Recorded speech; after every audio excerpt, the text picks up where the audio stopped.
All right, welcome to another episode of our Sale and Scale Marketing Podcast. I'm your host, Dmitriy Smirnov, and my co-host. Hey everybody, I'm Jaron Rabman. All right, and today's episode is all about building strong online reputation for local businesses. So today we're joined by Steve Davis, CEO of Patmos Marketing, who brings over 30 years of experience in software sales and recently launched his own agency to help local businesses thrive.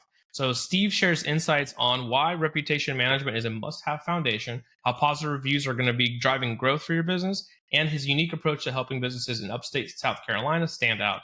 So make sure that you tune in for this episode and learn a little bit more on about how strong reputation could be your business's best marketing tool. So first off, Steve, thank you for joining us. We're so happy to have you here. I know that you do quite a bit in your local area as well. I know you're involved in the ministries there, and you like to also donate parts of your proceeds there as well. So there's quite a bit that's, I would say, definitely unique about you compared to other agency owners and marketers out there. So number one, tell us a bit more about yourself. Tell us your background. I know you've got you were in software sales and you worked for some big companies as well. So tell us a little bit about that and then how you got into marketing and what made you decide to open your own marketing agency.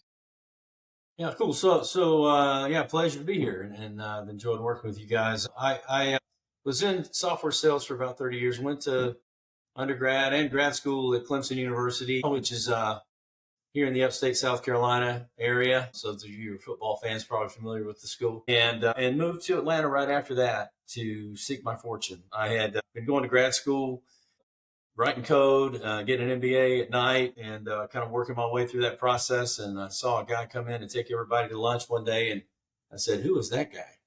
And I was living up in Boston at the time, and they said, That guy sells all the software we're working on." And I had no idea you could even do that. And the bell went off. I knew that's what I was meant to do. So I moved to Atlanta and knocked on doors until somebody hired me. I used to wait in the lobby for the VP of sales to come in, or the sales manager to come in for software companies that had offices in Atlanta. I literally just sat there waiting on them, handed my resume until somebody hired me. So I had a great career there. It was a fun time to be in Atlanta. We were getting the Olympics, and the Braves were hot. It was just growing like crazy. I lived right in the middle of the city for the first like 15 years I was there, and had a part in some really, really cool startups. Broadvision was a cool startup that got, Walmart and Home Depot online, $1, and I was the rep on those accounts. And a lot of the companies that I worked for got acquired by bigger companies like Sun Microsystems, Intel. One of them went public, and Oracle. And so, Okay. yeah, that was a great career. And around late 2021, just as we were sort of coming out of the pandemic, I ended up getting non-Hodgkin lymphoma, which is a type of cancer, and it turned out to be the good kind that they could treat. It was a little scary there for a little while, but responded Mm-hmm. really well to the chemo. But you're just kind of isolated. They're really concerned about it's still COVID at the time. Your immune system is down, and so you're just kind of down there in the house, confined to your office and the basement, and a lot of time to think. And it was during Mm-hmm. that time I started thinking, well, what do I really want to do with the rest of my career? I got 10, 15 years left. What I really want to do. And, helping Larry Ellison buy another island in the Pacific, or helping Coca-Cola's stock price go up just wasn't at the top of the list. And so I actually started putting a blog together about my experience, with cancer and all that, just to keep everybody updated, and started kind of playing around with Wix and building some websites. And I thought, is this something I could do? And some local businesses, I helped them out with, some restaurants and stuff, helped them with their website. And then I started looking into it, quickly figured out I didn't want to actually do the work of building a website, but that there was this thing called a digital marketing agency, and it got my attention. So, that's kind of where it started. We've been we're formulating the idea for a while, and then we decided in the spring of 2023 that we were going to move back home. That was the other thing that kind of came out of that whole process, was that family. It was just time to move back and be close. My wife and I are fortunate to have all four of our parents alive, and all four of them living here in the upstate. So Oh, wow. we decided to move out here in the country on some farm land, and bring our 14-year-old at the time, who just turned 15, with us to start high school, where his grandpa went to high school. And that's really where we officially launched Patmos. Very cool. That's quite some story there. That's Yeah, for the sure. idea was to, just help local businesses, family-owned businesses, and help them with a lot of the skills I developed helping these big companies, but still doing what I do, which is solve problems with technology, only this time for folks in the local community. So that's what we've been doing. So, Steve, I got to ask you. I'm sure a lot of people look at. We've spoken to a lot of agencies, and either it's named after the person who owns the company, like Steve Davis's marketing company, or but maybe you can tell us what's the origin of Patmos. Yeah, so people ask me about that a lot, and I just tell them, well, it's an island off the coast of Greece, and if they want to know more, then we can go further. But the actual reason for it is, I think we all were looking at the world during the COVID, era, and kind of wondering what in the world is going on. And I grew up in church, grew up in this, Baptist church, and I had all these things kind of going on in the back of my head that I kind of remember that would come up every now and then. I say, isn't that in the Bible? I would see something happen. I'm like, literally, isn't that literally in the Bible? And I'm in AI. I'm in, some pretty edgy. I've always been on the edge, of tech. And one of the things that I just kept thinking about was no one will be able to buy, sell, or trade. And I thought, how could an uneducated fisherman imagine something like that? Where did he even get that? That's crazy, because we can literally do that now. And then I don't know if you saw that when, the Canadian truck drivers were protesting getting the shot, and they shut down their bank accounts. And I went, wow, this is amazing. And so I started delving into it. And so the long story short is the island of Patmos is where history says, it's not in the Bible, John was the youngest apostle, and he was the only one that died a natural death. He was an old man at the time, and so many people were becoming Christians in this town called Ephesus that they didn't know what to do with him. So they tried to boil him alive, and he lived. And they said, I don't know what to do, just get rid of him. So they sent him out to this island. It was actually a gorgeous, beautiful, breathtaking. I've never been, but I'd love to go. But it's a gorgeous island. And apparently he had a scribe with him, they think, because he received the revelation and saw all these things that we're seeing happen today from the island of Patmos, from a cave. And you can go out there today and actually see where they think he stayed. And then they actually let him come back, and he actually just died a natural death. So I just kind of got interested in all that, and I thought, Patmos Marketing. I looked it up, and it was available, so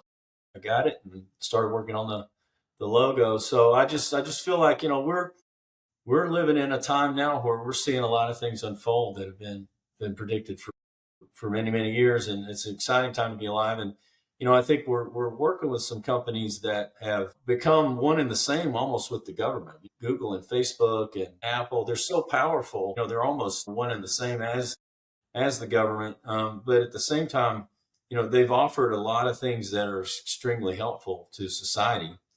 And most of those things are actually free. In exchange for collecting a tremendous amount of data on all of us. Right. So, I look at Never that. free. Never A lot free. of people are just really intimidated. Yeah, they're just really intimidated by everything that's going on, and they don't know how to navigate through it, and they're afraid to even participate, and so that's a lot of what we're doing. Is just say, hey, look, we get it. We understand how, it works. Nobody knows exactly how the algorithm works, but we work with it all the time, and we can help these local businesses get discovered. And what happens if you don't have something like that is only the big companies can survive that understand technology and can afford to have a big marketing staff. So, that's really why we're here. Now, so you moved from big old Atlanta back to small town, and in what is it, North Carolina, right? South Carolina. South Carolina.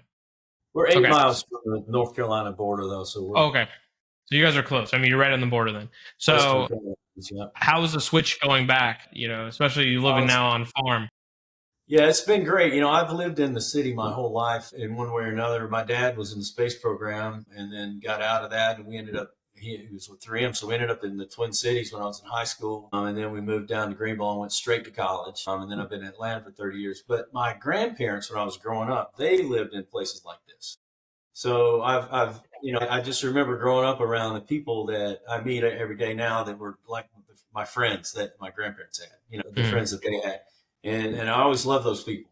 They were just the kindest, most genuine folks that I can remember ever meeting. And that this area is full of those kinds of people. So we've really enjoyed the move, and it is definitely a change, but we found a place to get good pho in Spartanburg, a good Vietnamese place just yesterday. So we're starting to find some places that kind of fill that need, for some good city experiences. But okay, very nice. Both worlds, I think.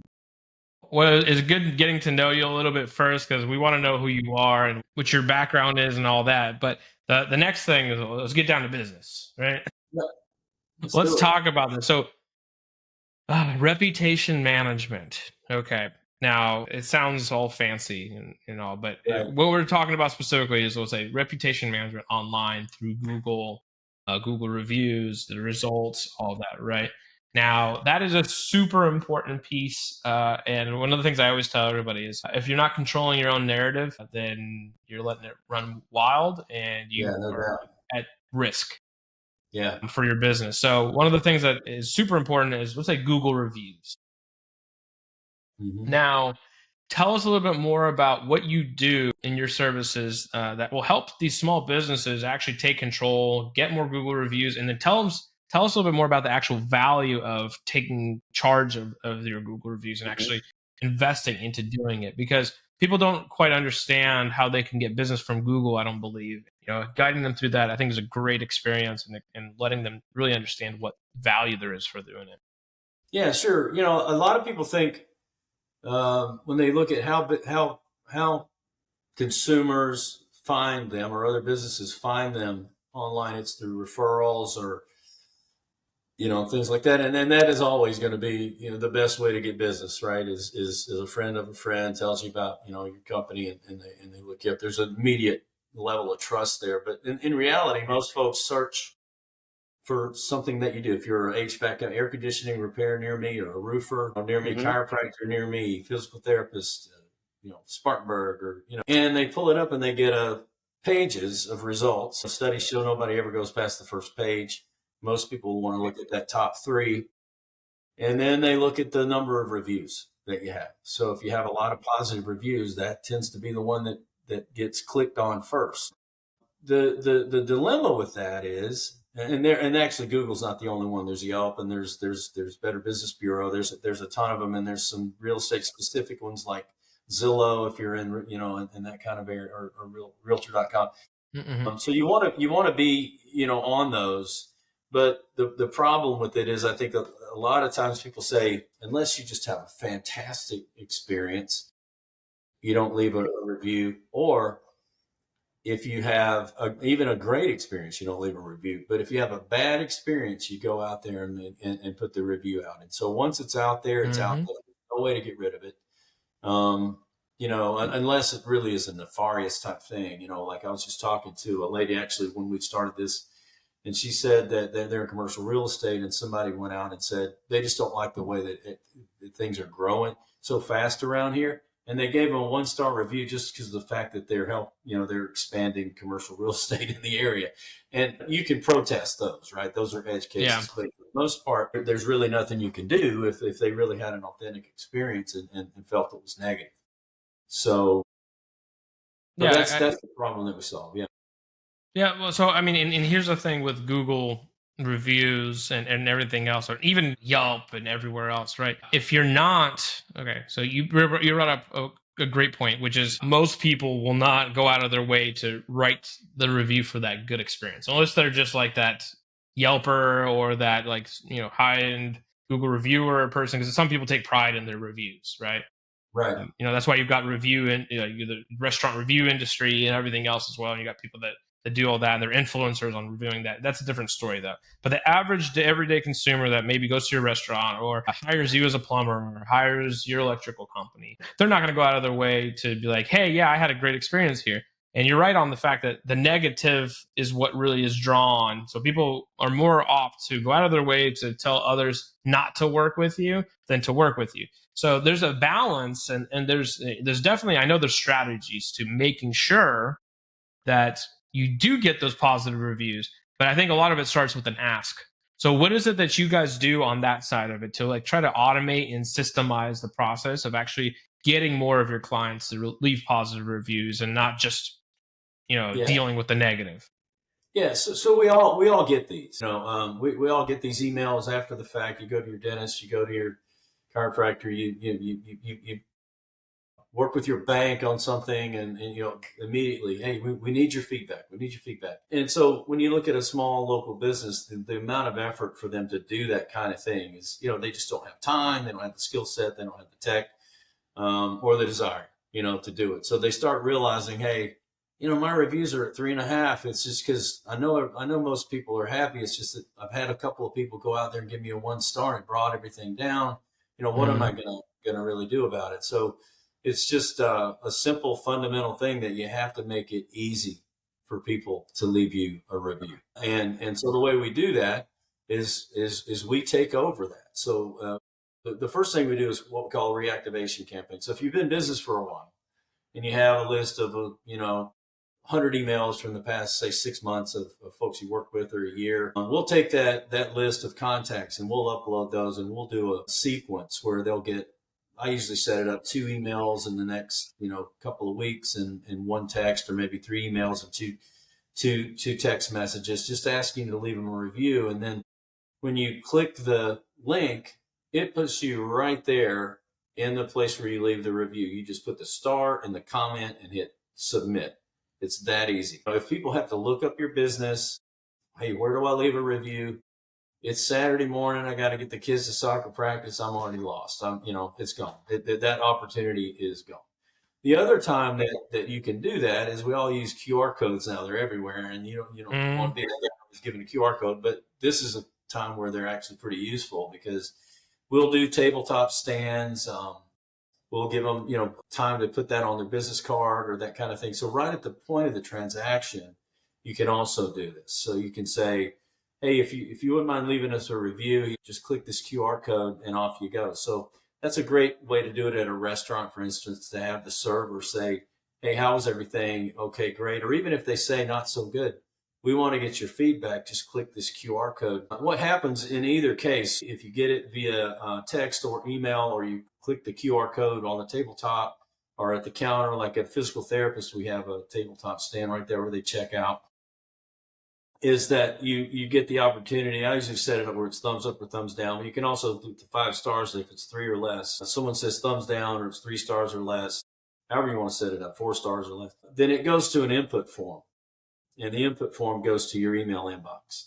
So they will tell you why they're unhappy and what happened, and give you a chance to rectify it. So that does not get published out on the internet. We don't stop them from publishing it. In fact, we put a link down at the bottom. If you still want to leave a review, here it is, because we violate the terms of use for Google if we actually are trying to block people from leaving reviews. But I wouldn't say 9 times out of 10, but the majority of times they just want to get that.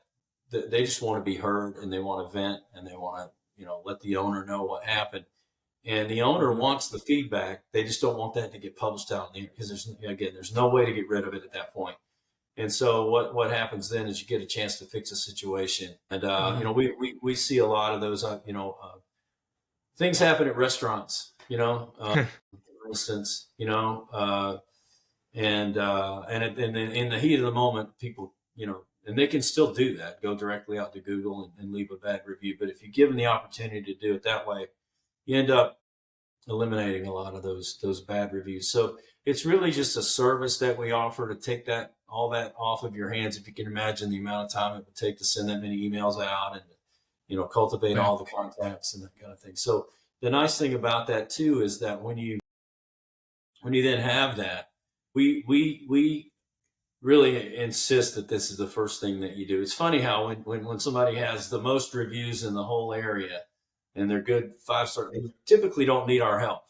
It's funny how that works. If you got 500 5-star reviews, you're probably showing up really high in search, and things are going pretty well for your business, right? But if you think about the opposite of that, where you come to a marketing agency, and a lot of them will do this. A lot of them are, bringing your phone off the hook if you're a small business owner, telling you they can help with your search, your SEO, your search engine optimization. The last thing you want to do is get ranked if you don't have a lot of reviews, because what happens is they'll click on your business. It'll come out. Your business profile will be in there among the pages and pages of companies. Let's say we got you ranked really high, but the companies above you and below you all have hundreds of reviews, and they're 4.9, 4.8, and you've got 5 reviews. You just paid a lot of money to get somebody to click on those other listings, and so True. it's a foundational thing that you just really need to take care of before you embark on any other marketing. And I would agree with you. The main thing in that reputation management service is it's about controlling your narrative and what goes out positive and what goes out negative. And what we've seen a lot is typically it's in the form of like a customer satisfaction survey. There's a lot of softwares and things like that do this. They'll typically start you with a scale of like 1 to 5 stars. If you click anything under 4 stars, it directs you to a satisfaction survey that's asking you why you weren't happy instead of pushing you directly to Google. And then you actually have a chance to like learn and figure out where it is, like where does that need to be improved without jeopardizing your rankings on Google as well. And without, it's still giving them that avenue of like, hey, sharing their frustrations and everything else to be still heard. Because I think 9 out of 10 times, most clients go to Google to air the company wasn't receptive to them. They didn't accept them, and they didn't do anything to try to address those problems. So if you're, as a business owner, like think of like how can you mitigate those bad service experiences, and then what can you do then also on the tail end to actually give them some sort of closure or make them feel like, hey, they did their best to rectify this for me, right? But just do that. You got to be able to control that narrative. As soon as you let them leave, it's over. You're damaged. Yeah. Those reviews don't go away.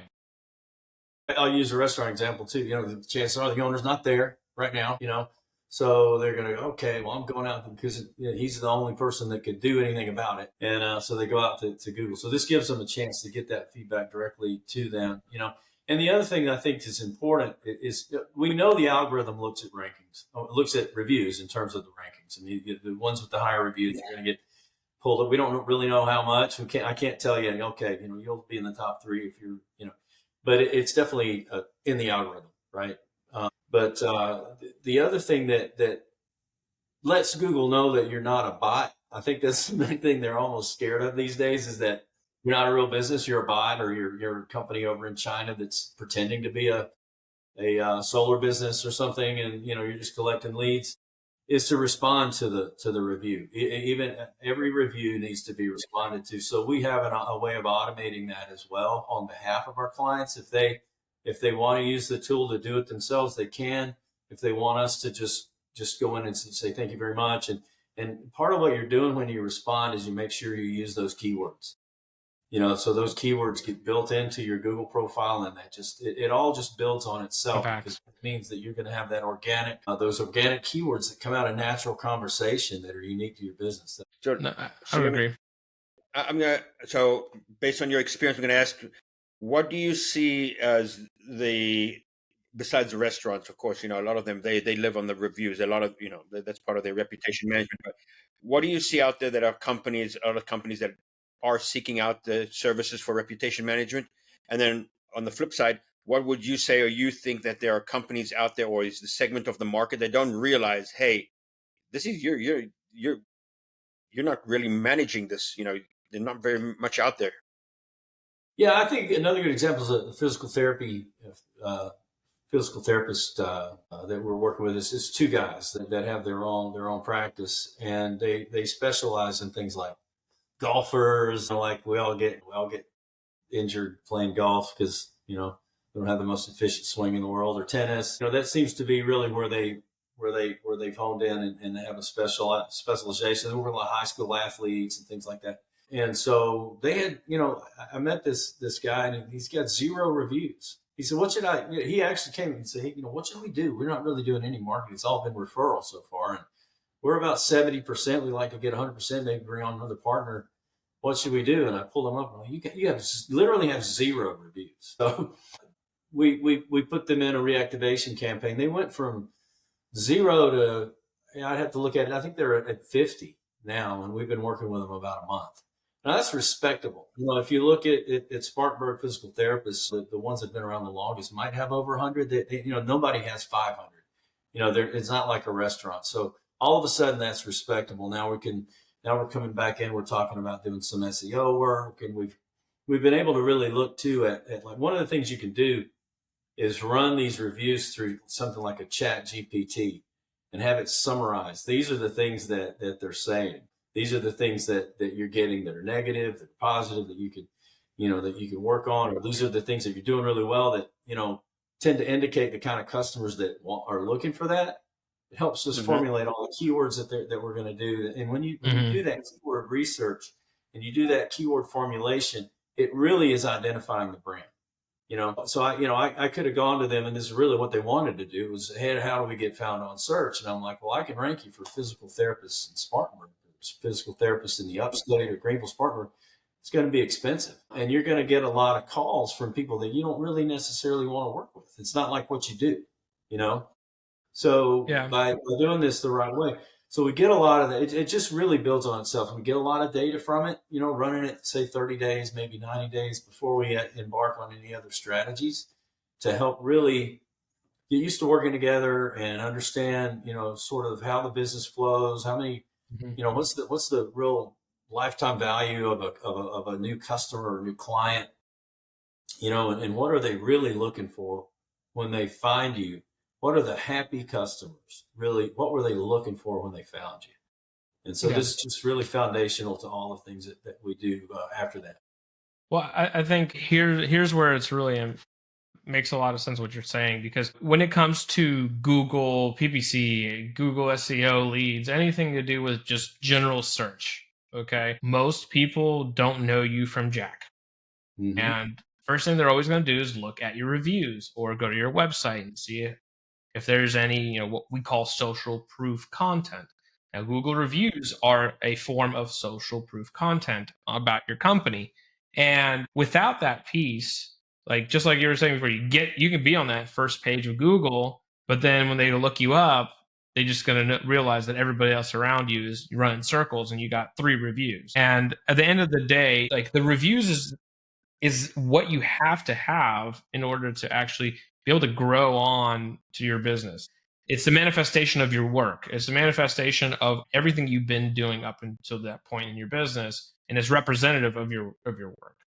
Now, many people, many companies just ignore that. They don't realize it. They don't think about it. And what would you tell people, are there any things that they can do on their own, let's say without you, to at least start taking a little charge of this, right? And being able to actually have some presence on their own? Yeah, one of the things we have is a Google Business Profile Optimization Guide.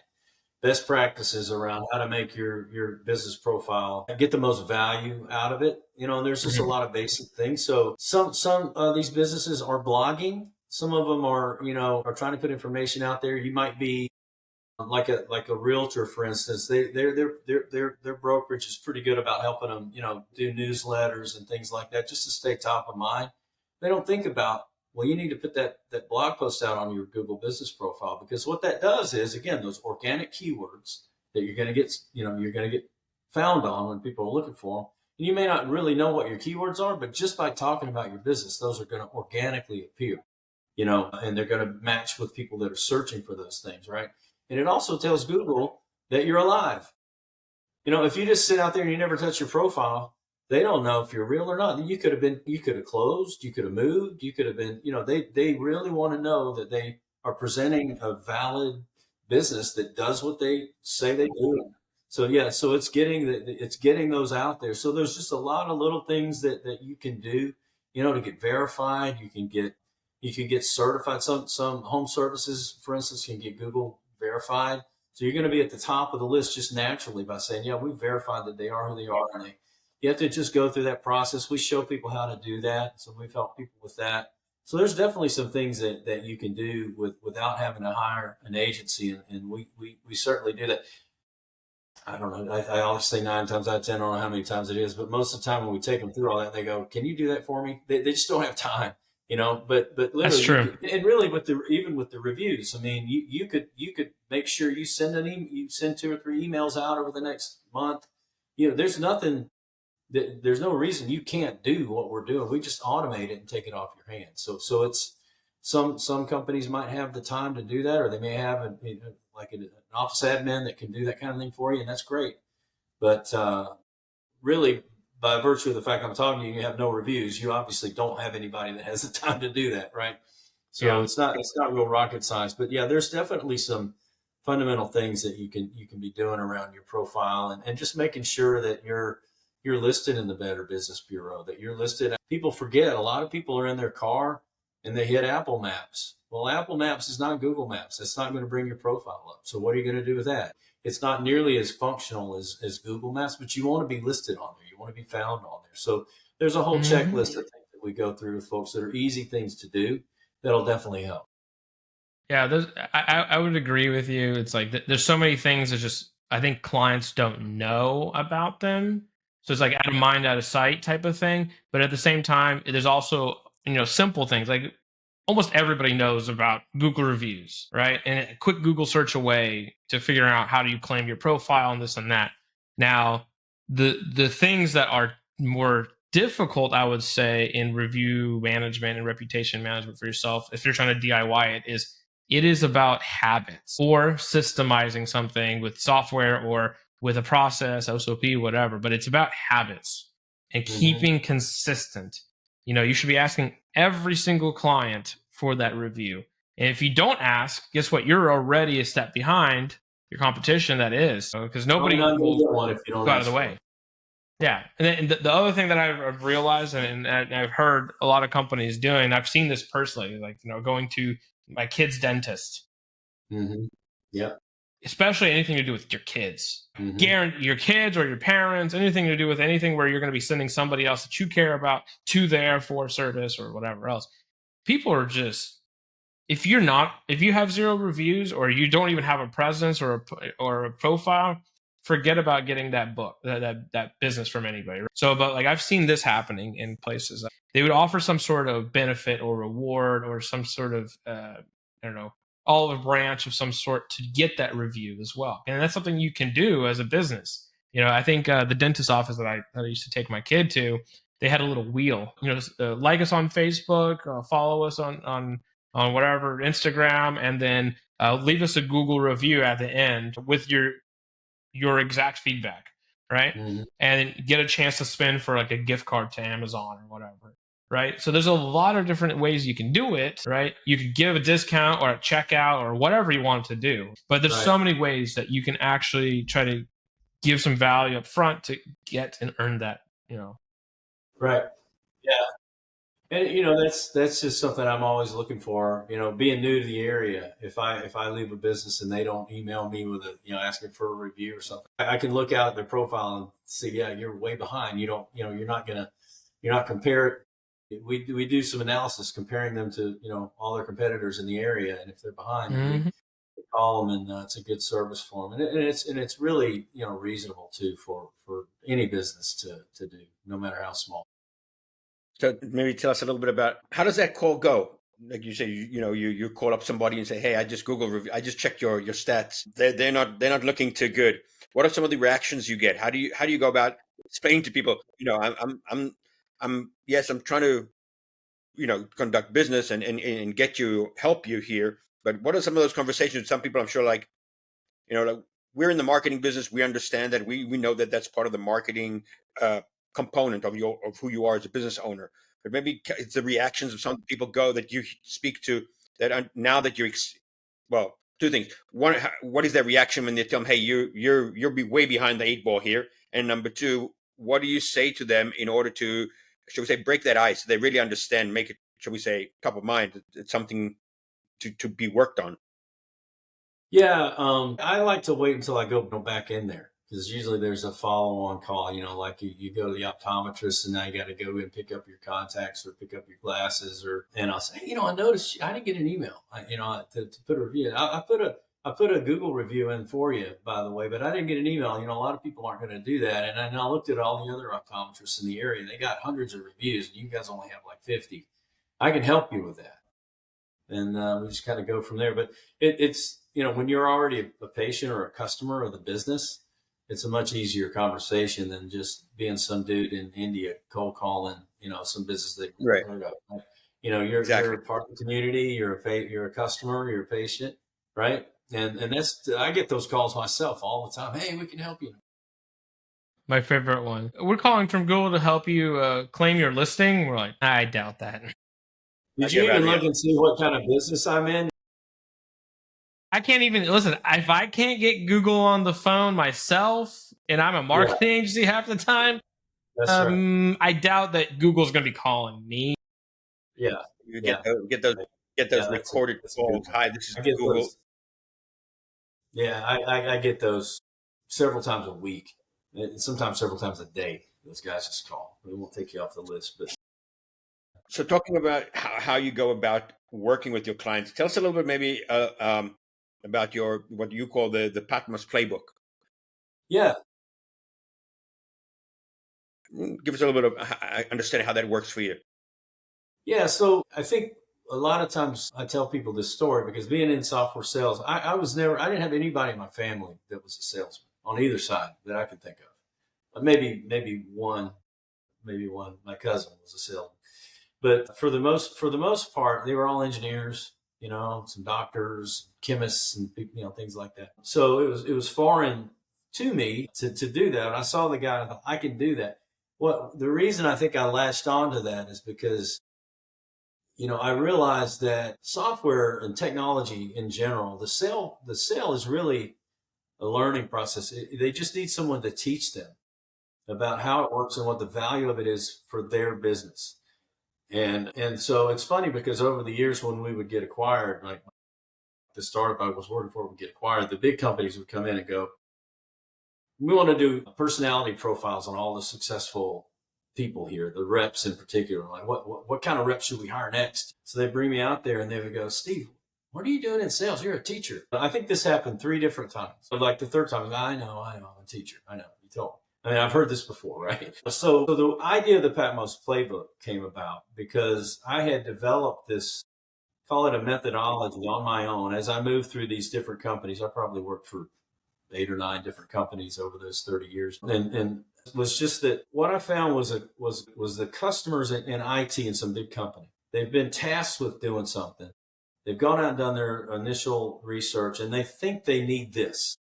And they, and you do that. So we found you and about 10 other people that do it. Come on in here, and we're going to do an RFP. And so, I would come in there and just ask them a lot of questions. And, the idea, the goal that I had was just to leave the room where they would, maybe they did really need that. But most of the time it was something totally different than what they thought they were looking for. And they were just looking for like a point solution that had a few technical features from their standpoint that would maybe make their life easier or make them more compliant a lot of times, to government compliance and things like that that they had to adhere to, security standards and things like that. But there was always another whole business initiative behind it by the time it got trickled down to them that they weren't aware of. And so, the whole idea was to expand their mind. And ideally it would be to set the requirements such that I was the only company out there that did those particular things that they happened to really need. So it was a process of consulting and teaching. And it was good for me too, because if I really got down to the end of it and go, yeah, we just don't do that. I used to work for the first API management company that did it for these big companies was called Mastery that I worked for. And sometimes I would get down, we built everything in the cloud, never owned a server. We were really proud of it back in, 2009 when nobody was doing that. If they really needed some on-premises technology, then it gave me a chance to exit because I don't have that. I don't do that. So I could just walk away. So the idea of the playbook came about because that's how I'm going to approach, digital marketing. I'm going to go out there and look at before I just tell you need SEO, I'm going to go out there and have, what kind of citations do you have? What kind of backlinks do you have? What keywords are you being ranked on? How's your website performing? There's probably 30 checkpoints that we use third-party tools to go out and evaluate. And then I can kind of come back and teach them why these things are important. And I'm not really selling you on it. If you want to fix that, you want to go out and create 100 backlinks on your own, go for it. But here's what you need to fix. This is truly a recipe, whether you use me or of things that you can improve. And I rank them in terms of priority. Obviously, we talked a lot about reputation. That's going to be the first thing I always recommend. And it's funny how I don't do playbooks for a lot of companies that have 500 5-star reviews. That just typically doesn't happen. Yeah. But I'm not going to necessarily recommend they redo their website. Most companies don't need to do that. Most companies don't need more than a 4 or 5 page website. So we just kind of go through, and it's kind of a diagnostic tool, and that's a lot of the promotion that we're running right now on Facebook with our ad is just talking about who we are and why we're here, and offering you a chance to take the survey and see if you qualify for free playbook. And once they qualify, just see if you're a fit. Mm-hmm. And so that's really the approach that we take.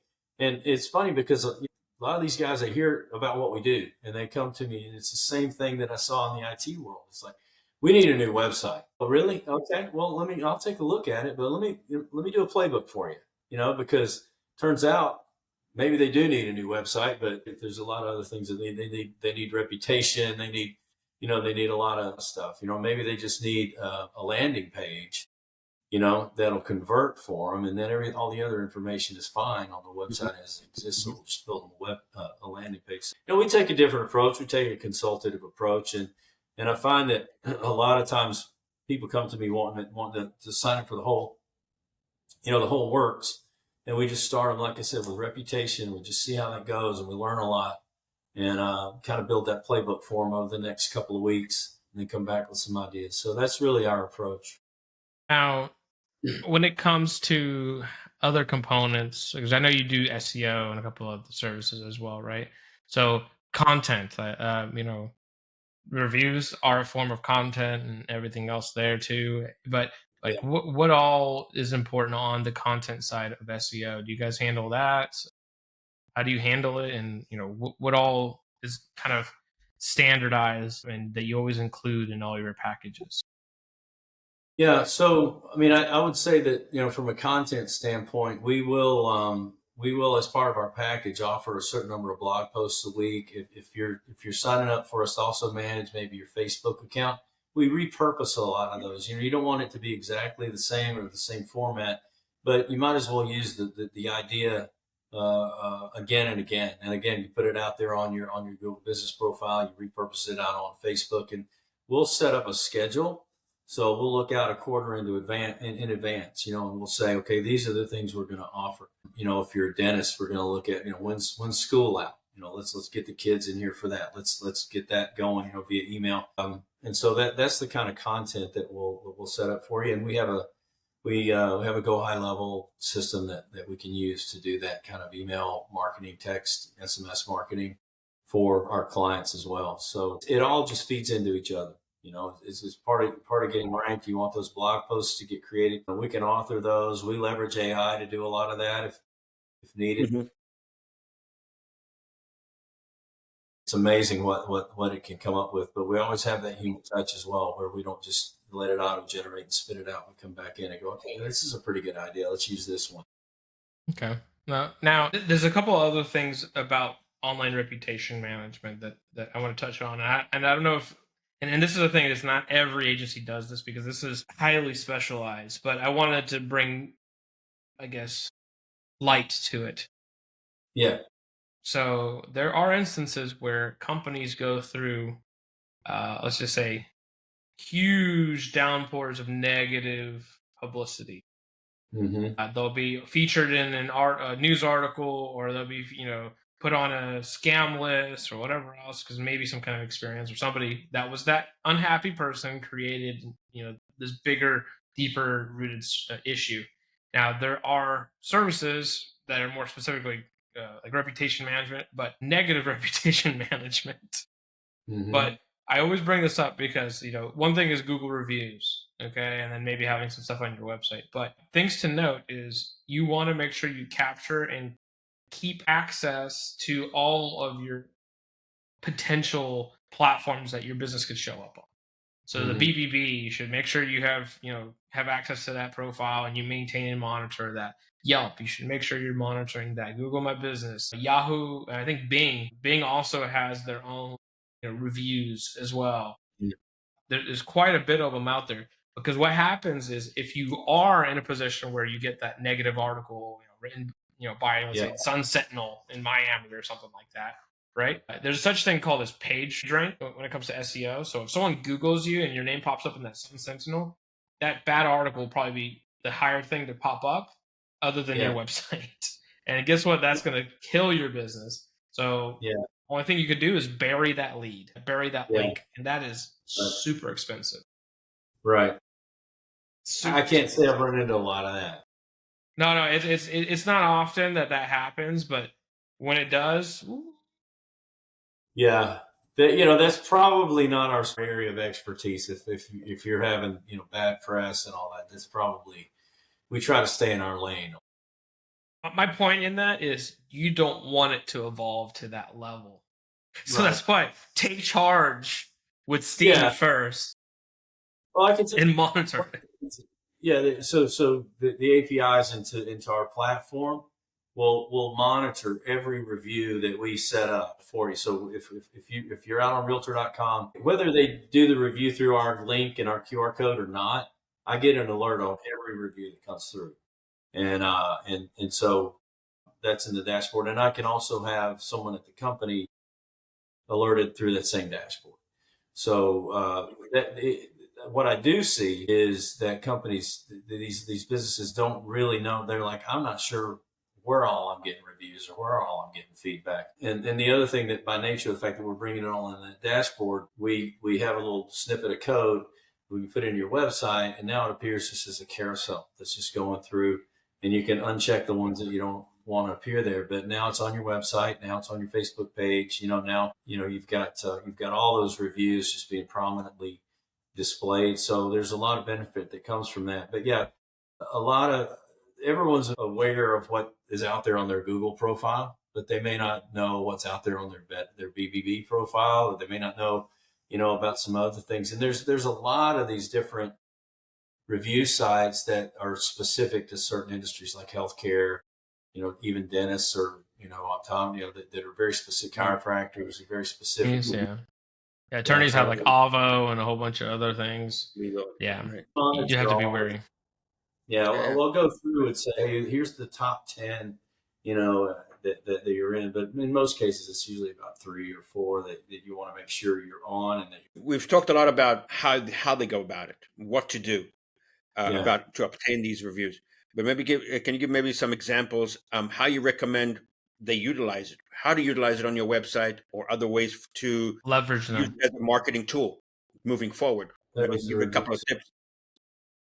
Do you create a page on your website that just is hide reviews, or do you recommend they put it somewhere strategic on their homepage, or pick, of course, how many to put on your website? Do you want it just to be an endless scroll? How could they utilize it in their marketing tool? Can they send out an email? Hey, we just got this great review. Look what people are saying about us.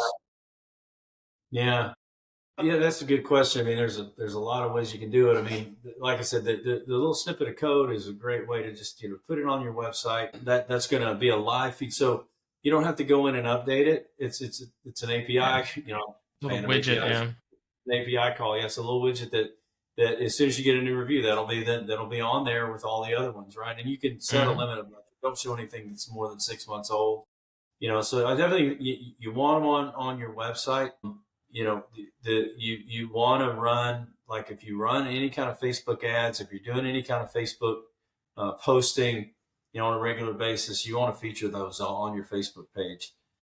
Yeah. And I think at the end of the day, that speaks louder than anything. I did a first run, with the platform on my side. I think I got 10 or 12 reviews now, and I'm going to leverage them everywhere. Those are going to be, there's quite a few ways of really just utilizing those reviews. I mean, the main thing to always remember is that the reviews are part of that social proofing that everybody wants to see, right? They're Yeah. going to go on Google to see them, but they want to see things like that on your website. They want to see them if you're doing any marketing. Oftentimes, you'll notice some companies will lean in on customer satisfaction, or they'll lean in on the reviews. They'll lean in on specific testimonials, right? So you can actually start getting picky and choosy, reading through your testimonials and reviews and using them in your own marketing. Time I've seen people You use can't use it a too Facebook much. post. Yeah, every time they get a new one, they'll put a Facebook post featuring this. You know, another happy customer, and then so when someone looks them up, finds them on Facebook, or researches them, boom. Now that review has life in all these other places, in your email newsletters. I mean, there's so many great places that you can utilize it and leverage it to. And Yeah. coming back to that, taking charge of your reviews is, I'm sure you've seen this also with people. You can create a campaign. You got a negative review. You can create a blog about how you addressed it, how you contacted that customer, and how you got that Mhm. customer now to give you feedback and give you a positive review. So there's ways you can also take those things. Don't always look at everything as it's a negative. You know, if someone gives you a negative review and you lean into it, you can and reach out to that customer and you speak to them. You can often sometimes turn that around and use that as, again, as your marketing, turn it into a good Yeah. review, and take advantage of those things. And a lot of that's in the way you respond to it. People want to see how you respond. I've looked at some of the clients that got a negative review and just responded in anger. Just back like, "There's no way that happened," It was take that down, and you've got to come back. And you see it when you look at businesses that are really managing their reputation. They Mhm. respond in a very professional way. And I think that's always important because people want to see that. Now, do you help them with that? Do you consult your clients on that? Yeah, we handle that part as for them as well if they want us to. Like we've sometimes they've got administrative staff that can do the response, but they'll run it by us as well and say, "Hey, this is that. How should I Hmm. respond to this?" Um, so No, yeah, and that's a good valid point about like how you reply says a lot about your business. yeah, And I've seen it when I've been looking at it and a company has a lot of good reviews. I still look for the negative reviews. oh So yeah, even if you got like 100 positive reviews and you've got three but negative ones, most people still go and like, hey, I'm curious, what did the people that were mad say? And then they'll check them out and they'll also see how you replied, and if you have like professional response, here's our so and so is going to reach out to you. Thank you for your feedback. We want your feedback is of utmost importance to us, and we do not like seeing our clients with negative yeah, experiences. So yeah. we'll You reach don't you out don't to you to want to try get to it in. correct it. Yeah, you don't want to be defensive. One of the things I've looked at too is, hey, you're at 4.3 right now. If we're going to get you to 4.8, we need to have this many 5-star reviews come in over the next, period of time.